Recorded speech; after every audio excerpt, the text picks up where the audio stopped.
इसी क्रम में हम बुलाने जा रहे हैं दिव्या के बाद राहुल कुमार साह को, जो कि बिहार से हैं, लेकिन राहुल नहीं आ पाए हैं। राहुल के वीडियो मैसेज हम देखेंगे, लेकिन उनके भाई आए हुए हैं, उनके ब्रदर को हम बुलाना चाहेंगे।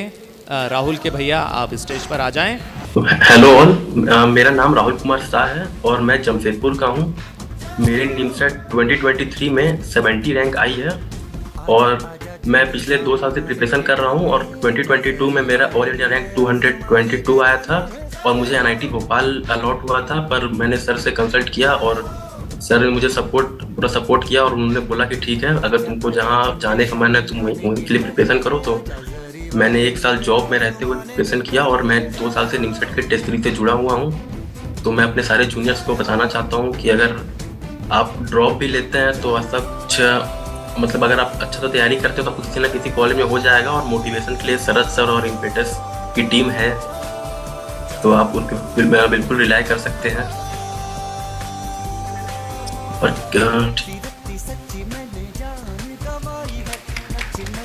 तो राहुल के बारे में बताना चाहूँगा। राहुल ने एक्चुअल में कंपनी ज्वाइन की हुई थी और कंपनी रिजाइन की कॉलेज ज्वाइन करने की वजह से, तो नोटिस पीरियड की वजह से वो नहीं आ पाया। तो आप कुछ कहना चाहोगे राहुल के लिए?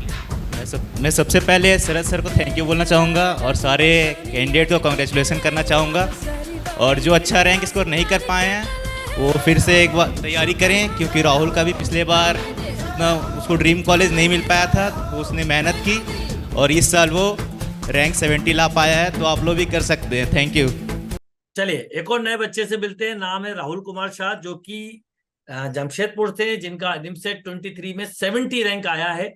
तो सबसे पहले राहुल, आपको ढेर सारी शुभकामनाएं। Thank you sir. और राहुल कुछ बताएं उसके पहले मैं आप लोगों को बताना चाहता हूं बच्चों, कई बार हम लोग एक डिसीजन लेने से डरते हैं, ड्रॉप लेने से डरते हैं या कंप्रोमाइज कर लेते हैं। पर राहुल के लिए बता दूं कि राहुल ने लास्ट ईयर 222 यानी 222 रैंक आई थी इनको, और इनको एनआईटी भोपाल मिला था। एनआईटी भोपाल नो डाउट अच्छा है, फिर भी इनके मन में कहीं ना कहीं एक सपना था कि त्रिची या सूरत जाए। इन्होंने अगेन ड्रॉप लिया, साथ में डिलाइट कंपनी में जॉब कर रहे हैं और अभी बाई चांस डिलाइट से अभी रिजाइन भी कर दिया और अब जाके अपना एनआईटी ज्वाइन करेंगे। तो राहुल, ये हिम्मत मतलब बहुत मुश्किल होती है कि इतनी अच्छी रैंक के बाद भी इतने अच्छे, ऐसा नहीं कि एनआईटी अच्छा नहीं, इतने अच्छे एनआईटी के बाद भी, पर फिर भी मन में कहीं ना कहीं होता नहीं इसी में जाना है।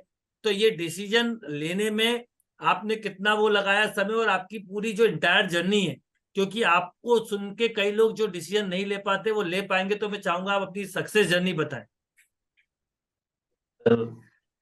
सबसे पहले मुझे मतलब मैंने सेंट जेवियर कॉलेज में एडमिशन लिया था बीएससी आईटी में, ठीक है। तो सेकंड ईयर से मैंने अपना प्रिपरेशन स्टार्ट किया। यूट्यूब से मुझे पता चला कि निमसेट जैसा एग्जाम होता है और मैंने सेकंड ईयर से ही सेल्फ प्रिपरेशन चालू किया था और मतलब खुद से पढ़ता था। और थर्ड ईयर में आते मैंने आपका इम्पेटस का टेस्ट सीरीज लिया था और उस साल अच्छा से पढ़ा, सब कुछ सही रहा। पर वही लास्ट में थोड़ा रैंक 222 आया था, तो फिर मैंने सोचा कि एडमिशन ले लूं। पर फिर वही कॉलेज प्लेसमेंट हुआ था, तो मैं सोचा कि चलो कॉलेज का प्लेसमेंट और कंपनी का एक्सपीरियंस करते हैं, उसके बाद अगले साल एडमिशन लेंगे तो और अच्छा रहेगा जब अगले एमसीए के बाद इंटरव्यू में जाएंगे। तो वही मैंने सोचा और मैंने ड्रॉप लिया।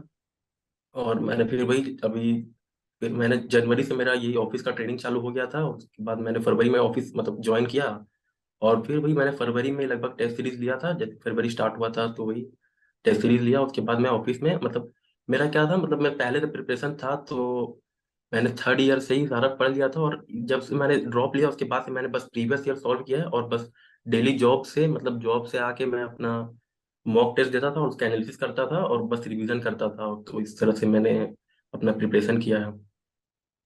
तो देखिए, कई लोग, आप सोचिए कि जॉब के साथ भी मैनेज किया।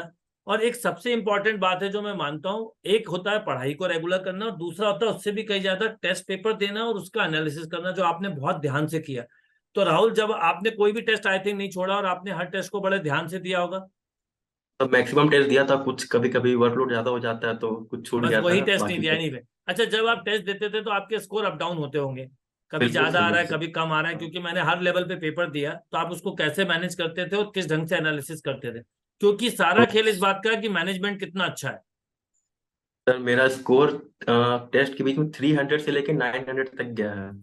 तो कभी मतलब ऐसा होता था 900 आता था, पर वही अपना उसको सही से, पहले तो मैं ज्यादा मैं मैथ्स को ही फोकस करता था कि रीजनिंग तो मतलब एक बार समझ लिया तो नेक्स्ट टाइम हो जाता है, मगर मैथ्स में जो चैप्टर जैसे मुझसे नहीं हो पाता था, तो उस चैप्टर, और मैं देख रहा हूँ कंटिन्यूअसली 2-3 मॉक से, जैसे मान लीजिए मेरे साथ लिमिट का प्रॉब्लम होता था कि लिमिट का क्वेश्चन नहीं होता था, तो उसको मैं फिर से पढ़ता था स्टार्ट से, और मुझसे जो क्वेश्चन एक बार में नहीं हो पाता था वो मैं एक सेपरेट कॉपी बनाया था, जो मैं अभी आपको दिखाऊंगा भी, और उसमें मैं सारा वो नोट करता था, और बाद में फिर सैटरडे संडे को बैठ के मैं उसको रिवाइज किया करता था। और कभी कभी हो सके तो मतलब जब टाइम फ्री मिले, सारा पुराना टेस्ट जिसमें जिसमें जैसे कि जो रॉन्ग हुआ, जो रेड रहता था, उसको मैं बार बार खोल के देख लेता था कि अच्छा ये कहाँ गलती हुआ था उस टाइप से।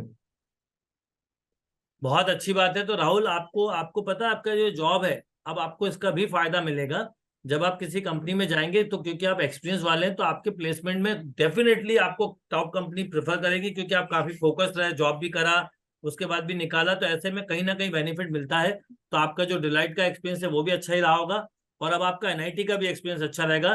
तो राहुल, सबसे बड़ी चीज होती है कि हिम्मत करना, तो आपने बहुत ही हिम्मत थी जो आपने इतना बड़ा डिसीजन लिया। तो आप अपने जूनियर्स को क्या मैसेज देना चाहोगे, और स्पेशली वो बच्चे जो ड्रॉप लेने से डरते हैं या उनको मन में शंका होती है अपने ऊपर, उनके लिए आप क्या कहना चाहोगे?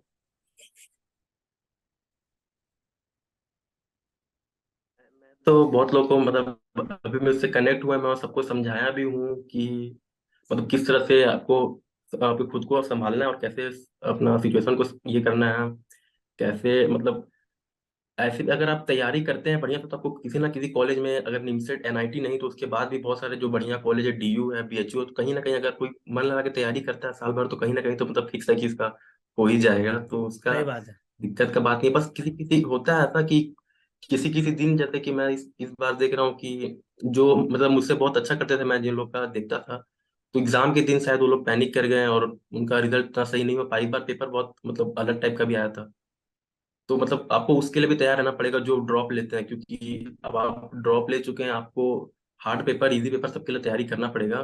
पर वही है कि जो ड्रॉप ले रहा है वो अगर बहुत सारे एग्जाम जैसे कि बीएचयू डीयू सबका बचता है, तो उसको मतलब टेंशन तो नहीं होना चाहिए कि उसका कहीं नहीं होगा, नेक्स्ट ईयर फिक्स है कि उसका किसी ना किसी अच्छा कॉलेज में एमसीए में एडमिशन हो ही जाएगा। यही बात है। बिल्कुल सही बात है राहुल। अच्छा, राहुल, जब आपने पेपर देखा तो पेपर में सही बात बोली आपने कि कई बच्चे अच्छा परफॉर्म कर रहे थे, पर पैनिक होने की वजह से पेपर ऐसा नहीं था कि नहीं हैंडल होता, पर पैनिकनेस से बहुत सारी चीजें होती हैं। तो आपने पेपर देखने के बाद आपका क्या मन था और किस तरह से आपने उसको हैंडल किया? सर, पहले 5 क्वेश्चन तो मतलब मुझे शायद बहुत हार्ड लगा, मैं धीरे धीरे मतलब बनाया, पर शायद 5 में से कुछ 2 ही 3 ऐसा कुछ 2 बना, तो फिर मैंने क्वेश्चन स्किप करना चालू किया, फिर मतलब मैं स्टार्ट से लेके एंड तक गया। बस मैथ्स मैंने फिर मतलब मुझे मैथ्स हार्ड लगा, मैं पूरा एक एक राउंड किया, मतलब मेरे साथ लगभग 25 क्वेश्चन हुआ होगा। उसके बाद मैं कंप्यूटर और इंग्लिश पे शिफ्ट हो गया, उसके बाद मैं वापस सेकंड राउंड में आया, तो मतलब 37 तक अटेम्प्ट किया था मैथ्स में।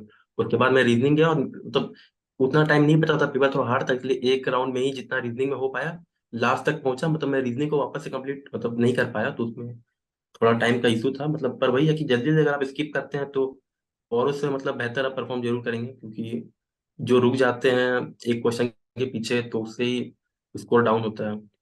इजी इजी क्वेश्चन खोज के ही सॉल्व करना होता है वैसे तो, क्योंकि मुझे टेस्ट सीरीज का मतलब मैं बस टेस्ट सीरीज दे रहा हूँ लास्ट 2-3 मंथ से, तो उस तरह का मुझे ये एक्सपीरियंस था कि किस तरह से क्वेश्चन हार्ड पेपर को टैकल करना है, तो उस तरह से मैंने उसको संभाला। चलो, बहुत ही अच्छी पर बात लगी एग्जाम के राहुल। बाद हाँ, बोलिए बोलिए आप। एग्जाम के बाद मतलब मुझे लगा नहीं था एग्जाम के बाद लगा नहीं था, एग्जाम दे के आया तो मैंने घर में बता दिया कि इस बार तो मतलब पिछले बार से भी बेकार गया, तो शायद नहीं हो पाए, मतलब उस कॉलेज में नहीं हो पाए जिसमें पिछले बार भी हुआ था, ऐसा मैंने बताया। तो मतलब मुझसे ज्यादा वो लोग बोले अरे ठीक है हो जाएगा, पेपर हार्ड तो हो सके सबके लिए हार्ड हो, तो वैसा मतलब। और फिर धीरे धीरे जब सब लोग स्कोर बताया तो मतलब मुझे थोड़ा आइडिया लग गया कि अच्छा इस मतलब इस देखो, रैंक एक के बात है, जब बीच में पेपर है। टफ आता है, मैं क्या बोलता था कि पेपर टफ आएगा, स्कोर डाउन होगा, इजी हम्म। आएगा, अप होगा, उसको कोई रोक नहीं सकता। और वही हुआ। तो हम्म। एनीवे, अंत भला तो सब भला। तो आपकी बहुत अच्छी रैंक आई है, इस रैंक के लिए बहुत सारी शुभकामनाएं। अब आप ऐसे ही आगे भी अच्छा परफॉर्म करें एनआईटी में जाके, और एक अच्छा प्लेसमेंट रहे, और ऐसे ही जुड़े रहे इम्पीटस के साथ। Once again all the best and congratulation.